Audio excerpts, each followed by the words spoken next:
జై శ్రీమన్నారాయణ, జై శ్రీకృష్ణ. అందరికీ నమస్కారం.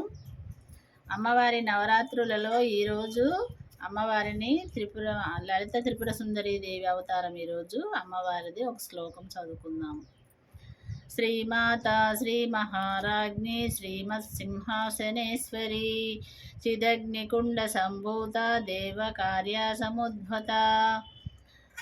అమ్మవారి శ్లోకం తర్వాత భగవద్గీత ద్వితీయ అధ్యాయంలో మనము ఈరోజు 49వ శ్లోకము.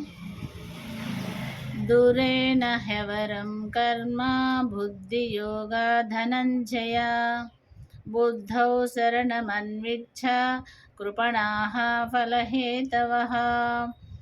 అండ్ ఈ శ్లోకం యొక్క అర్థం ఏంటంటే, ఈ సమత్వ బుద్ధి యోగము కంటెను సకామ కర్మ మిక్కిలి నిమ్న శ్రేణికి చెందినది. కావున ఓ ధనంజయ, నీవు సమత్వ బుద్ధి యోగమునే ఆశ్రయింపుము. ఏలనంటే ఫలాసక్తితో కర్మలు చేయువారు అత్యంత దీనులు, కృపణులు అని ఈ శ్లోకం యొక్క అర్థము. మళ్ళీ ఇంకో శ్లోకం నెక్స్ట్ వీడియోలో వస్తుంది. అందరూ వినండి, లైక్ చేయండి, సబ్స్క్రైబ్ చేయండి. జై శ్రీకృష్ణ, జై శ్రీమన్నారాయణ.